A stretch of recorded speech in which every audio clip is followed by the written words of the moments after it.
Hello everyone, my name is Amrita. गाला के accounts के जो 6 पेपर्स लॉन्च हुए हैं उसमें सेक्शन बी के आंसर्स कहीं अवेलेबल नहीं है। तो यहाँ पे हमने पेपर 1 एंड पेपर 2 के सेक्शन बी के क्वेश्चन आंसर्स बनाए हुए हैं। तो चलिए हम इसको स्टडी करते हैं एक एक करके।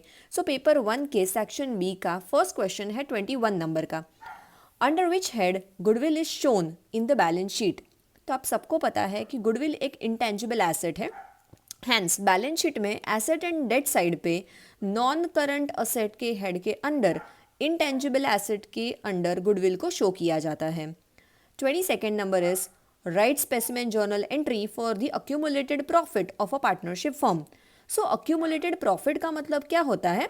जब भी पार्टनरशिप का रिकंस्ट्रक्शन होता है तो बैलेंस शीट के लायबिलिटी साइड्स पे जो भी रिजर्व्स अवेलेबल होती है, जो भी डिस्ट्रीब्यूटेबल रिजर्व्स अवेलेबल होती है, जैसे कि capital reserve, general reserve, profit and loss account का credit balance, workman compensation reserve etcetera, ये जो रिजर्व्स हैं ओल्ड पार्टनर्स को ओल्ड प्रॉफिट शेयरिंग रेशियो में उनके कैपिटल या तो करंट अकाउंट में डिस्ट्रीब्यूट किया जाता है। इसका जर्नल एंट्री होता है accumulated profit account debit to partners capital oblique current account to the old partners in their old profit sharing ratio। 23rd number का क्वेश्चन है who gives the share in goodwill to the retiring और deceased partner. Retiring या तो deceased partner के case में मतलब retire partner होता है या तो डेथ होती है, तो जो भी कंटिन्यूइंग पार्टनर्स गेन कर रहे हैं उसके जाने की वजह से उनको गुडविल देना होता है टू द रिटायरिंग या तो deceased partner in the gaining ratio. 24th number का क्वेश्चन है who has to bear the dissolution expenses at the time of dissolution of a firm.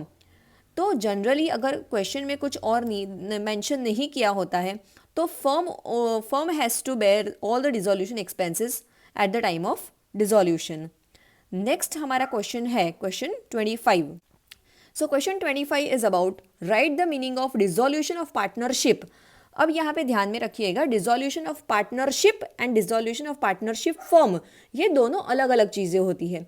Dissolution of partnership का meaning होता है कि there is a change in relationship of the partners, right. जैसे कि अगर admission होता है तो पार्टनर ए और बी है, तो ए और बी दो पार्टनर्स का रिलेशन खत्म होके तीसरा जो पार्टनर ज्वाइन हुआ है फॉर एग्जाम्पल सी, तो ए बी सी का पार्टनरशिप रिलेशन स्टार्ट हो जाएगा।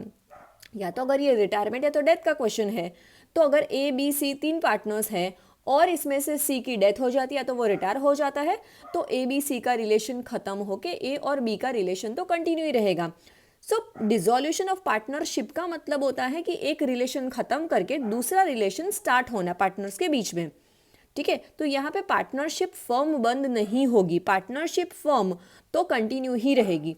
हैंस डिसोल्यूशन ऑफ पार्टनरशिप का मतलब ये होता है कि रिलेशन चेंज हुआ पर फर्म तो चालू ही है।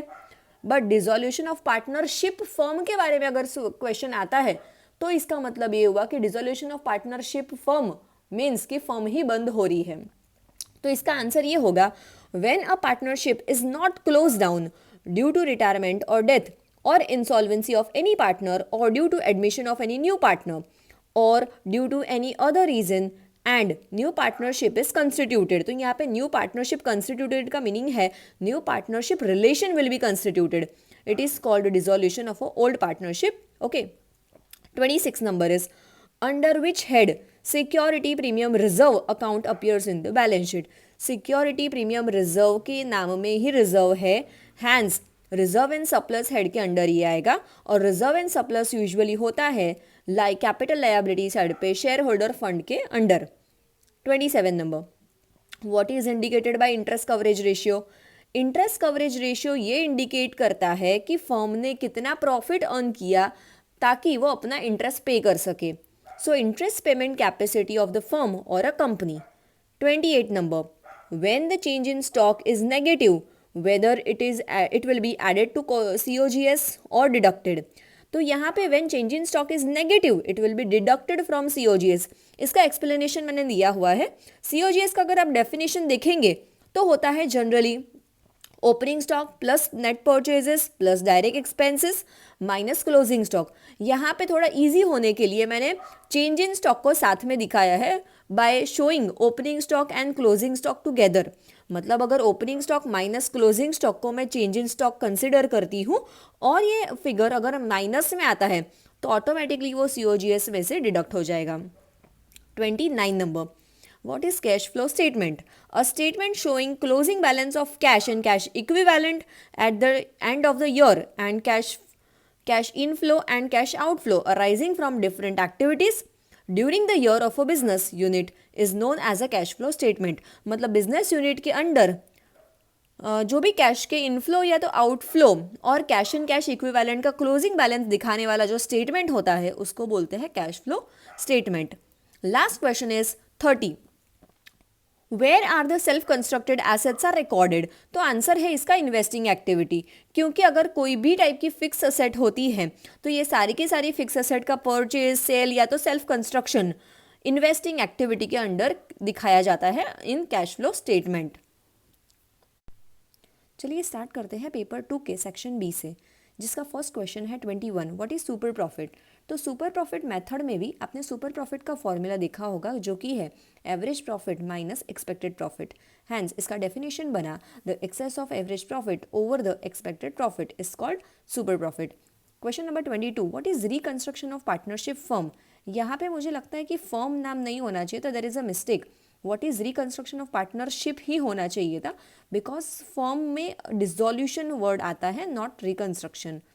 तो आंसर होगा इसका reconstruction of partnership means change in profit change in partnership due to several reasons like change in profit sharing ratio of partners, admission of a partner, retirement or death of any partner or any insolvency। तो इन सारी चीज़ों को actually reconstruction of partnership बोला जाता है, ना कि reconstruction of partnership firm.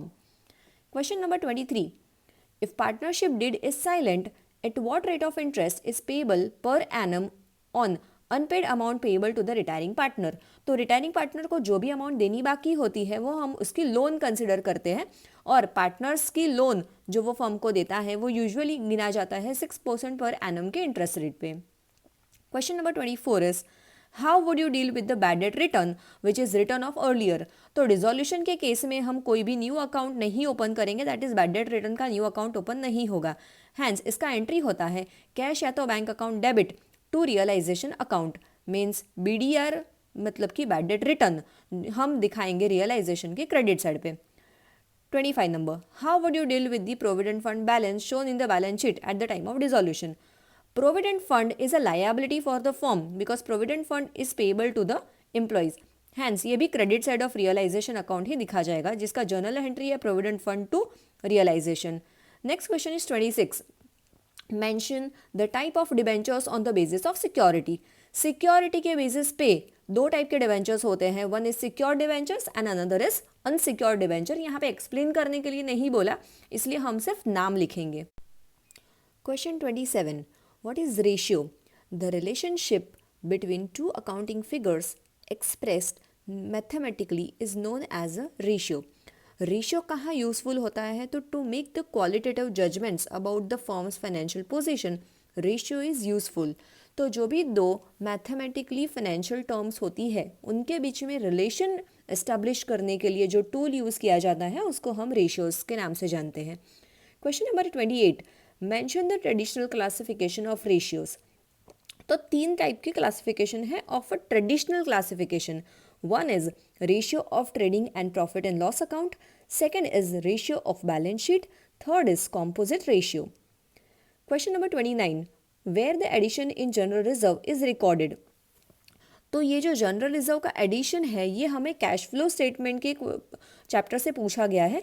तो जनरल रिजर्व का एडिशन हम operating activity cash flow statement में जो ऑपरेटिंग एक्टिविटी दिखाई जाती है उसमें हम ऐड करते हैं। Question number 30। What is operating activity?